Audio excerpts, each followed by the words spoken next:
All right, looks like we've got 3 o'clock here. We'll get everybody started.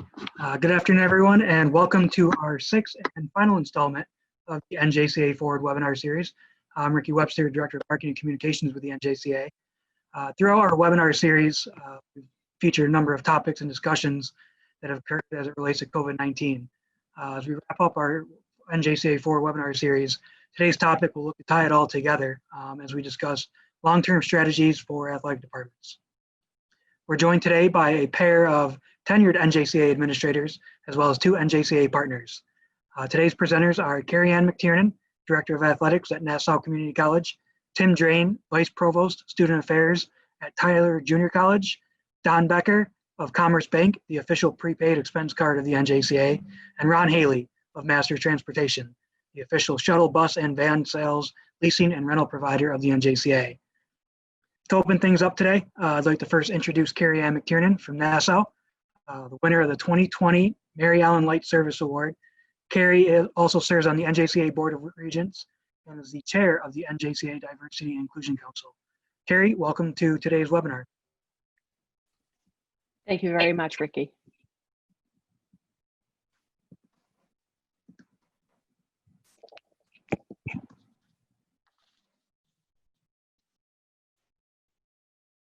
Ricky, first, I'd just like to thank everyone in the NJCAA for providing this opportunity for all of us.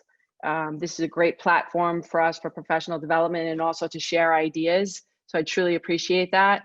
You ready for me to get started with my presentation? Absolutely. Okay, fantastic. Can we go to the first slide, please? Great. So during this time, how many of us have heard or actually used, we're in uncharted waters. We're all in this together. It's uncharted territory. And I would believe that it's safe to say that if we haven't just even heard it, we've actually used this terminology. And, you know, it's fitting because all of us have been impacted by COVID-19. No one of us have been untouched across the entire globe and in our country, our student athletes, our coaches, our admin, our communities, our families. And we're all experiencing this together, and we are really looking to find strategies together and new strategies together. And if you see the picture that's depicted, it shows, you know, we're looking at new pathways, but we're holding our hands because we are in this collectively. Now, in many ways, our governors and the Department of Health is going to spearhead our reopening and transitioning timetables. In fact, the NJCAA and the association is going to be, you know, really driving the decision-making and considering shifts in calendars, championships. Much of this is going to be fluid, and we need to be adaptable, we need to be prepared, and we need to be ready to pivot because this is going to be fluid and it's going to continue to be fluid. But what is clear is that we need to collaborate and we need to work together for the long-term viability and survivability of our institutions, our intercollegiate athletic programs, and our association. Second slide, please. And by the very nature of what we do in college athletics, large number of individuals in close proximity regularly suggests that we're all going to need to take this very, very seriously and very, very strategically. And today's webinar is focused on the long-term planning and strategies. And before I move on into the long-term strategies, you know, we're all impacted by this, as I said, in different ways. And, you know, us being, you know, my area is in New York City and my college is in Long Island.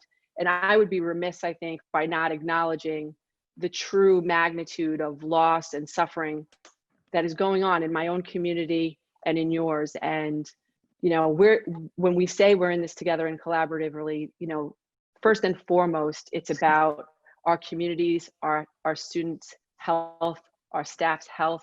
And, you know, that is the key piece to it. And I just want to acknowledge the healthcare workers that are out there in my community and yours, so we keep that in mind. Because again, with our long-term strategies and planning, we are now in a different world where we are going to have everything under the umbrella of strategically planning for public health first and foremost.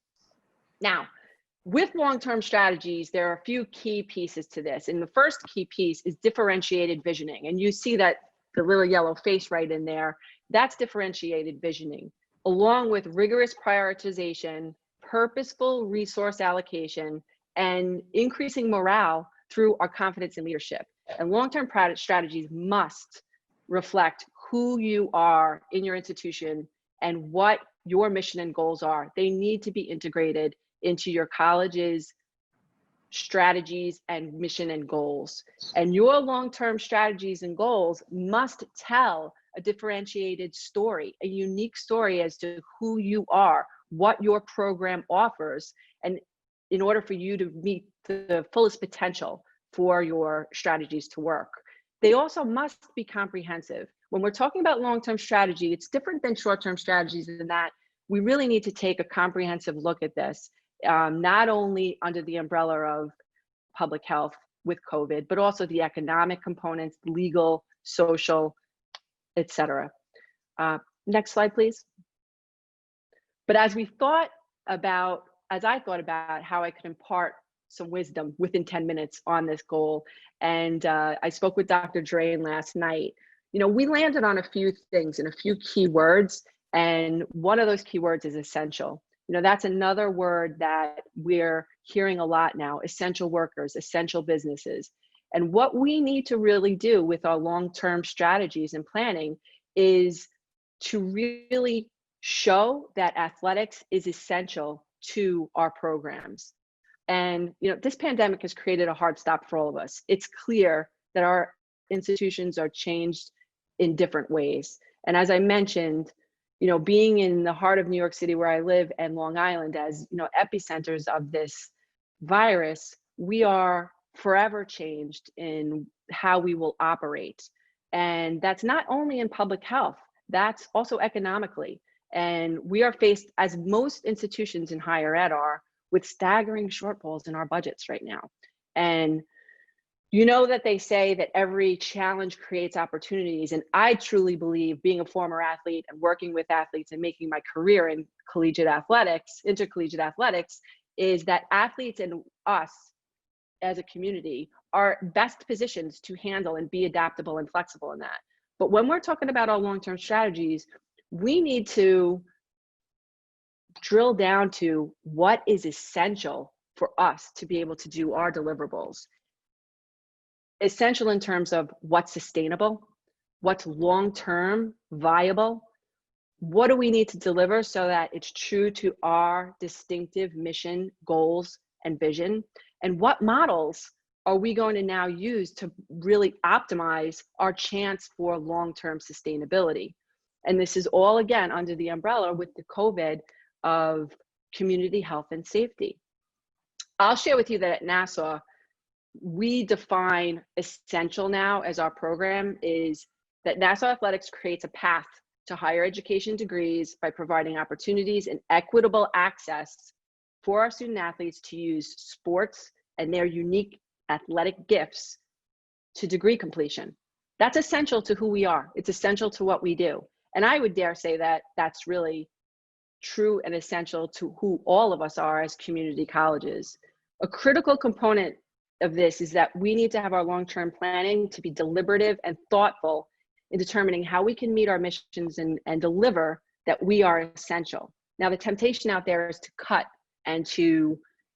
programs, which means if we cut programs, we're essentially cutting access and opportunities to our students. So simply put, in long-term strategic planning and for viability, especially in this climate, you must make this case. Athletics equals opportunities to access and education. Athletics is essential to your college's mission, to delivering on that mission, to providing access to degree completion. And athletics helps us get there. And your long-term strategy must deliver on this. It ties back to everything that is essential. So sustainability, viability in the long term, you must examine what's in your community. You must examine what will work within your region, and national trends will need to be followed. Data is going to inform the day. Dr. Drain is going to discuss more of this on the second half of our discussion. But data, if you're not collecting it right now and not using it, it is going to drive our decision making. And finally, you need to really make sure that the plan and the model that you're using is all built around what is essential, and all the components that you build into that strategic plan and that long-term planning and that comprehensive model. I would recommend you build on what makes your program essential. Let's take it a step further. As an executive board member within the NJCAA, we need to look at what's essential for our deliverables for creating opportunities on a national level as well. COVID has made us take a step back and look at how are we going to change? What are we going to change? How are we going to deliver on what our mission is? And we need to do this in the betterment of all, but also with finding the balance for individual institutions and our regional members. So that is a true challenge on all levels. Next slide, please. And as we determine what is essential, we have the opportunity to reimagine and to reinvent the models that we're using, and our long-term strategies must be rooted in this long-term sustainability. And it's all on the table, folks. We're talking about all different models and all different scenarios, and you've had some great presenters that have discussed short-term strategies. So as far as for long-term strategies, look, we need to survive this together. We need to emerge, as the picture depicts, from this leaner, potentially because of the economic impacts, but potentially stronger. And we need to consider everything that's on the table so that we can deliver this. Many of our college and programs rely on athletics to drive enrollment and to boost enrollment. And that is a very mutually beneficial situation for our colleges and to our sustainability as an intercollegiate program. And that's the kind of essential success that I've been talking about. But we must remember that a significant component to this is that our student athletes must be partners in this. And we have always partnered with our student athletes, but I would say, and I would recommend now more than ever, we partner in a different way. We need to give them more of a voice. We need to have them at the table more with decision making, because we really need to consider what their thoughts are, their ideas, their fears, their concerns. Our student athletes are telling us at Nassau, we want to get back, we want to play, but we're worried about if we get sick and we bring it home to grandma. We're worried about we bring it home back to our communities. And so when we're delivering this mission and we're considering our long-term goals, we need to make sure that we're doing this with their voices in our ears and them at the table, so that we are incorporating their vision and their ideas and their concerns, because we are literally not in existence without them, folks. Final slide, please. And at the end of the day, it's leadership. It comes down to leadership. And, there is no superhero that's coming to save us on this. I challenge you all, and I recommend you all, when you're doing your long-term strategies, that you become that superhero for your program. You must lead now more than ever. There are tons of unknowns out there. There are many, many questions and unanswers, and questions that are unanswered right now. They'll be coming. So control what you can control. Be the leaders in your team, of your teams, in your institutions, and in your communities. And this way, if you can lead, you will then maintain morale at all your levels. You will be able to demonstrate how athletics is essential to your programs in order to demonstrate the value and the ROI to your institution and to your community, so that you can stay long-term sustainable and viable, and focus on that long-term viability. Competent, differentiated visioning, rigorous prioritization, purposeful resource allocation, deliberative planning, coupled with innovative strategic partnerships and strong leadership is going to get us there.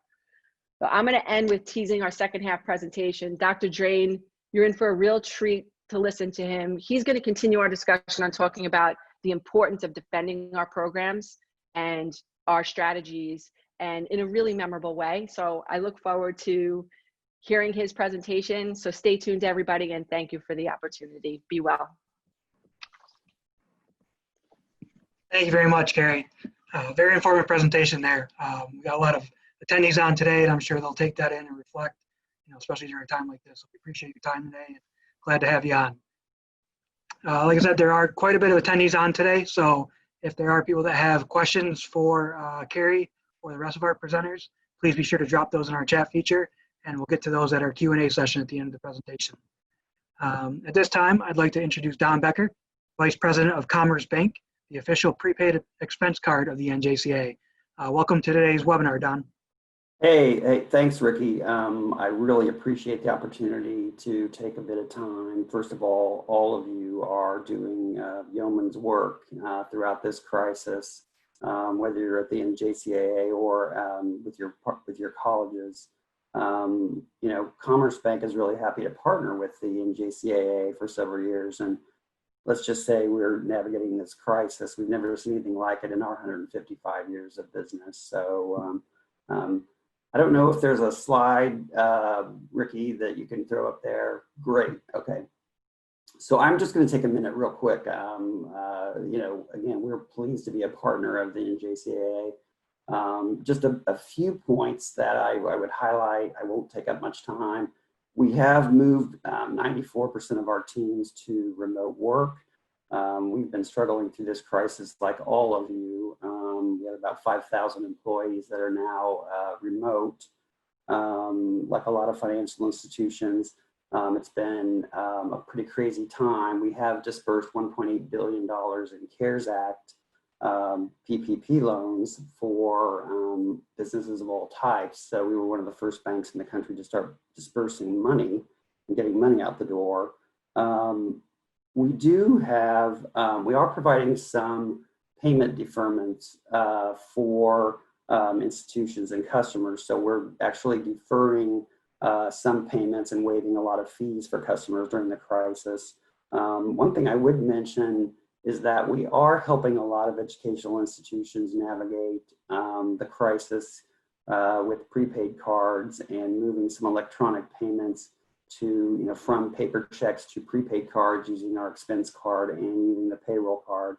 So some of those institutions include Kansas State University, some community colleges in our area as well, of course.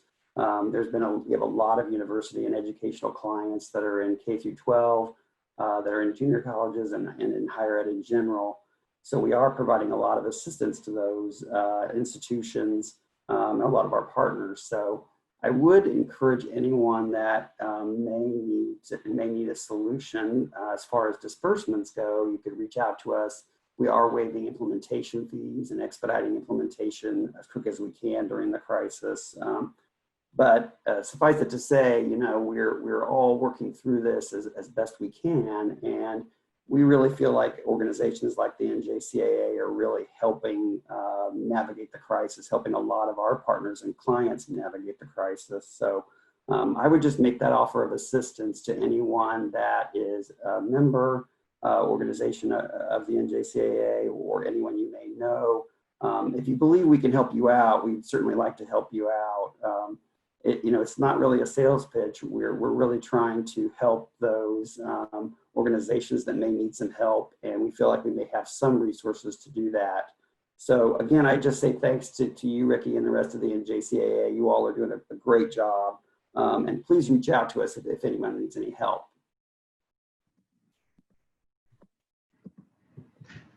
Thanks a lot, Don. We appreciate you being on with us today. And as you said, Commerce Bank has been with the associated with the NJCAA for a number of years, so we appreciate all you do for our membership. Thanks again for being on today. Hey, thank you very much. Now we'd like to bring on Ron Haley, Vice President of Master Transportation. Master Transportation is the official shuttle bus and van sales, leasing, and rental provider of the NJCAA. Ron, thanks for joining us today. Well, thanks for letting me have an opportunity to come and talk with you guys. I'm going to be fairly quick, but I know everybody's been impacted. I've got a kid that's in a local junior college, and he's been impacted. I've got a kid in a four-year college. He's been impacted. I've got a mom who's in a senior living facility that we are struggling to see, and I've got two uncles that have passed away from COVID-19. And so it's a trying time for everyone, and everything has been different. One thing about Masters, and let's just move to that next slide on Masters there, and one more after that, please. We have not changed from what we believe what our core values were. So when all this started, we just started trying to move through that as quickly as we could. One of our main values is that we are solution oriented. So it gave us an opportunity to flex our muscles a little bit in that category and just see what we could do. We've been a partner with you guys for a while now, kind of on and off, but the last couple of years we've definitely been with NJCAA and NAIA. If you go to the next slide, we've tried to be definitely an honest partner and help you guys to have a good experience. And so while all this was going on, we began to contact some of our athletic directors that we were already partners with and ask questions about how we could better serve them. And so we began to look at some different things that Masters actually does and try to see if we could help. And one of the things that we did know was, if you go to the next slide, we knew that about 87% of people who were leasing from us were coming back. So we started trying to figure out how we could do better about that product and roll that out, because we thought that would impact you guys for the future. And we knew we had some huge customer satisfaction in that program, around 95%. If you go to the next slide, these are all the pieces of Masters. I'm not going to stop and focus on these right now because I got some things I just want to tell you guys we're trying to do to help you guys out. And I think you got to do some planning with this, as Kerri talked about a little bit earlier. So I want to talk about some of that I think you have to do and how Masters can maybe help you with that.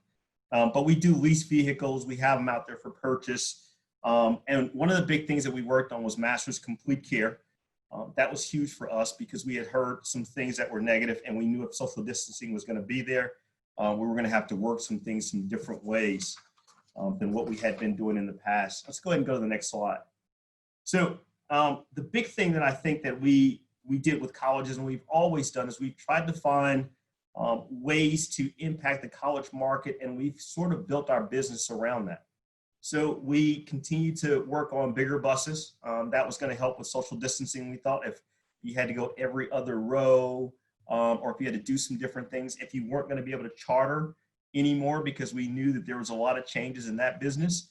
So if you couldn't charter or you had to have a bigger bus, we stayed with that, and we continued our relationship with our manufacturers and worked on some good deals to be able to pass on to you guys around larger buses so you could do social distancing. And we also thought you guys were probably going to fly a bit less than what you maybe did in the past. And you were going to do more regional type of competition around sports. So we wanted to kind of be ready to set you up for that. If you go ahead and go to the next slide, we did some smaller vehicles too. And as most of you know, in your states, once you get past that 15 passenger, you have to have a CDL. But we did do some other things. We made a little bit bigger bus than our 35 passenger and some other things while we were kind of waiting. Go to the next slide, please. And then we wanted to create some flexibility. We always had our rental program. We didn't really promote it a lot to colleges, only during tournament season normally. When you were winning championships, we kind of thought, well, you need another bus right now.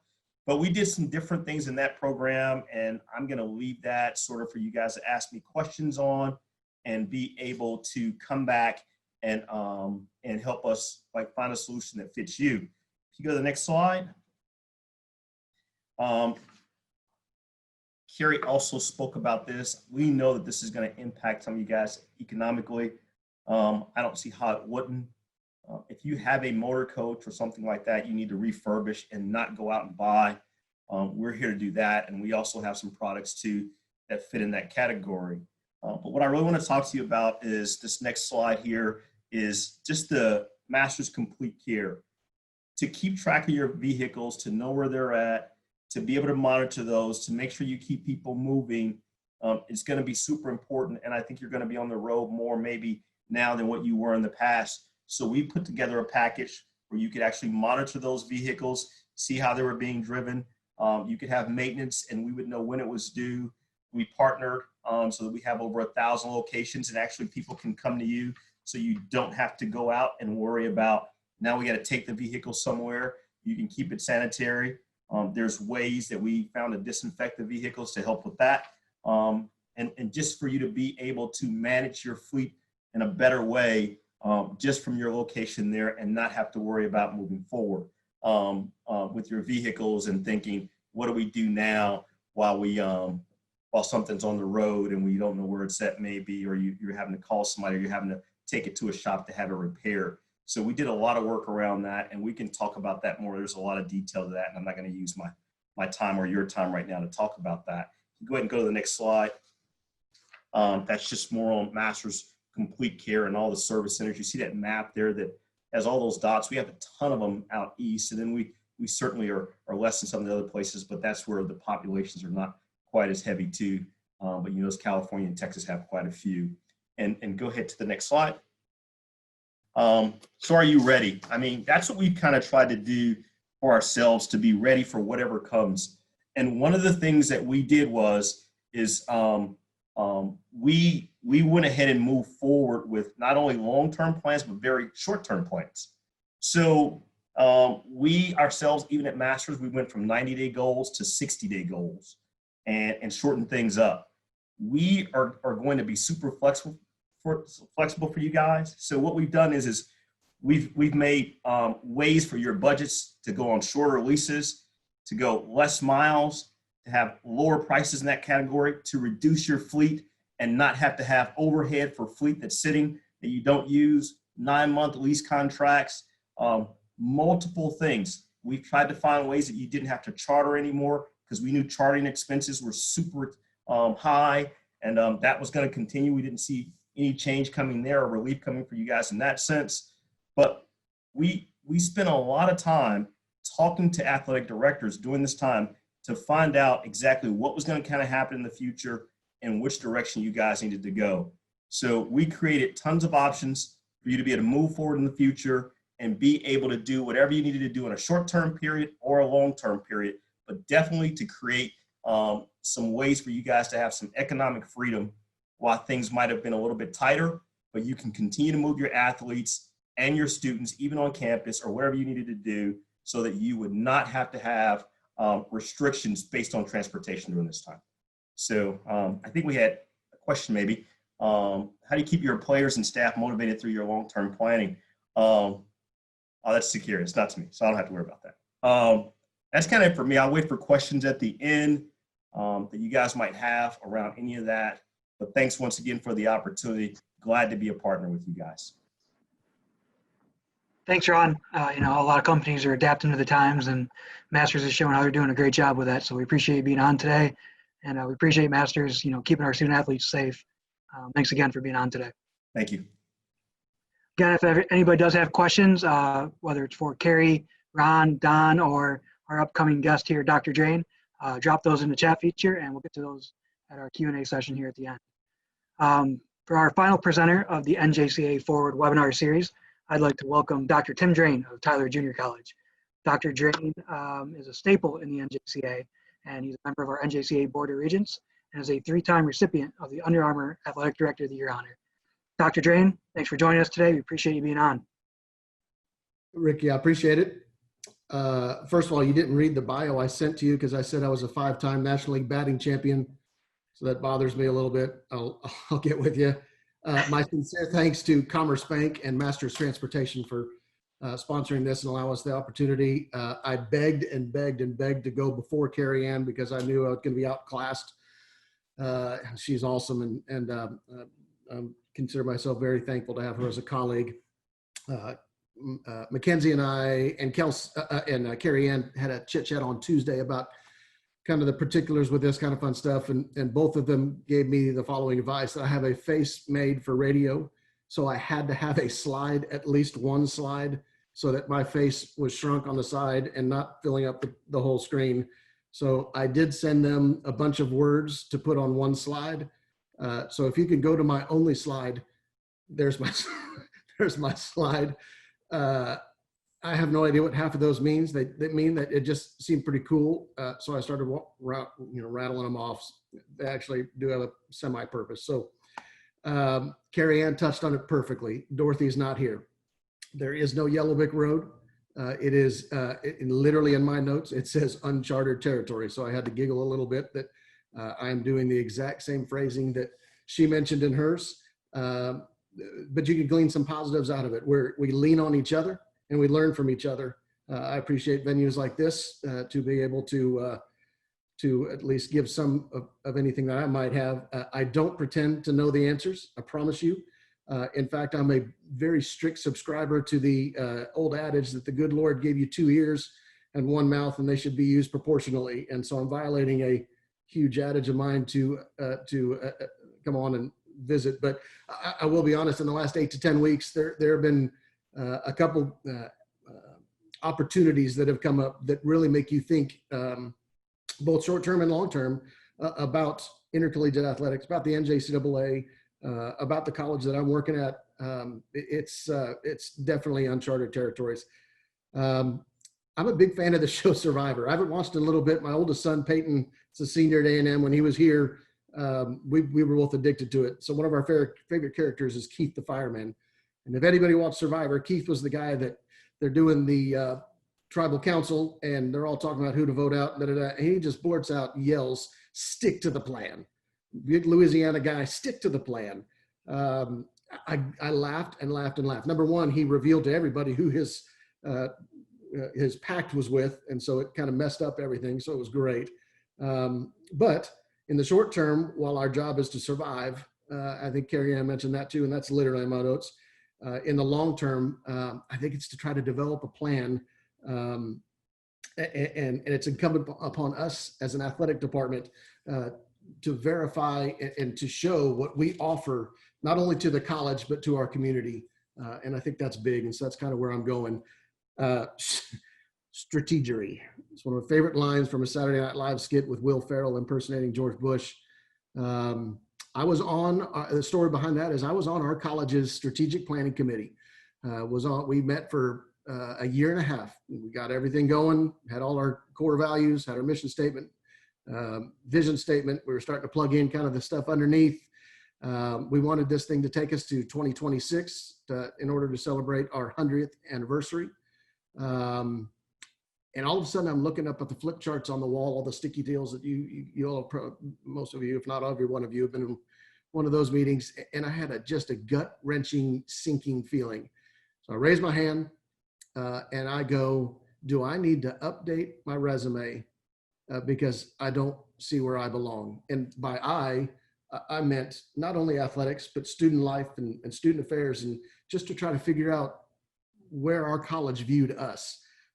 So my advice to athletic directors is you need to look at your college's strategic plan.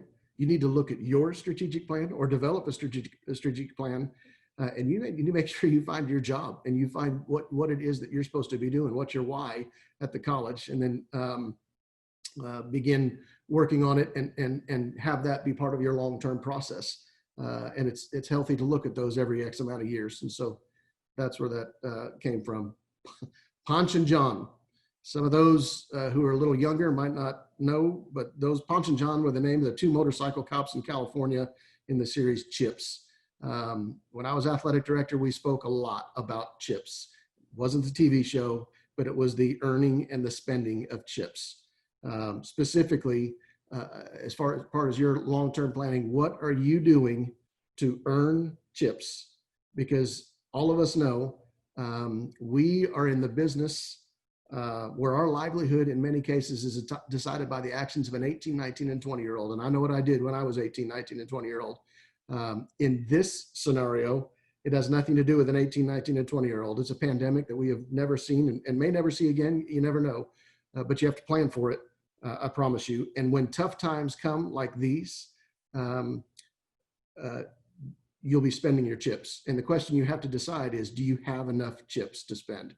And so long-term, you've got to go and determine what you're doing to earn those chips, because you're going to spend them. You Incorporated. A couple of summers ago, my family vacations, loved a vacation in Destin, Florida. And I appreciate the NJCAA as part of my speaking privileges, sponsoring my condo this summer. It's very sweet. I read a book by Joshua Metcalf called Hustle. Highly recommend it. One of the chapters in it was called You Incorporated. And the basic premise was this: would you invest in you? Everybody has a personal brand. How you treat people, how you show up for work, what you retweet and like on social media. Every single day, people are buying or selling your stock. And so I read that, and it's one of those aha moments. I was unbelievably motivated, read the chapter 3 or 4 times, read it to my wife. 2 boys, they're probably in the water at the time, pull them out of the water. They're 17 and 19, give or take at that time. Read it to them because I thought it was important for them to see it. And for our purposes, I think you could take the second U and replace it with your school, your athletic department, or your mascot. So in other words, it would be, would I invest in TJC athletics? What am I doing as an athletic administrator to have people invest in my department? And I don't mean money, although that is nice. But if athletics at Tyler Junior College was cut today, who besides coaches and players would know? Have I invested in people enough that that they care? So next one is bottom right. The bottom right comes from a meeting that our new and much improved athletic director from the past athletic director at Tyler, Kevin Vest, and I had a meeting with 2 cabinet members, and we were presented an Excel document. And in that Excel document, on the top of it was all our sports listed, and on the so all that was the columns, and all the rows were our budget codes. So everything, your supply and travel and et cetera, et cetera. So you look at all those and you get to the bottom right, and that is your total number. That is your total budget. And so our job, as I see it, long term and short term in this case, is how, number one, how did you comprise, or how was that bottom right number gathered? And then can you defend it? If you have a taxpayer on an elevator, can you defend why athletics is important and why that budget number is what it is? If you can, that's a pretty good fiscal strategy, and that's important for you to have, in my opinion. Kerri Ann touched on this, a new hobby. The new hobby, every single athletic director, in my opinion, has got to develop a new hobby immediately, and that is to become a data collector. I collected baseball cards. I should have collected data. I've been smarter of how to do it. I'll be honest, as an athletic director, I did not do a very good job at it. There were times where I did it, and it usually was where we are right now, in some sort of financial crisis. I wish I was Superman and could fling around the world and do it all over again. My advice to ADs now, I would compose a yearly report of the economic impact that your department had on your school and your community. Your research folks can help, but you need to know how much money does the state give you for a student at your campus, so you can calculate, well, I bring this many athletes in, et cetera, et cetera. Are there extra monies that you get by your athletes taking specific courses? Are your athletes paying housing? So, calculate that. Are there courses that are offered at your college that are offered because of your athletic department? Not saying that your athletes are the only ones in it. For instance, at Tyler, we have redshirt athletics. So it's for lack of a better phrase, a kind of a semester-long tryout. All those folks are in full-time hours. All those folks are paying their own way. All those folks want one shot to try to make a team. And so it's taught and instructed by our assistant coaches. I think it's a good learning lab for an assistant coach as well. So I think it's a win-win. The other side of the fence is the economic impact that athletics brings to a community. I think it's huge for an athletic director. Part of your long-term strategy should be, if things get tight, to remind your community what it is that you are giving as far as an economic impact. There's other impacts as well.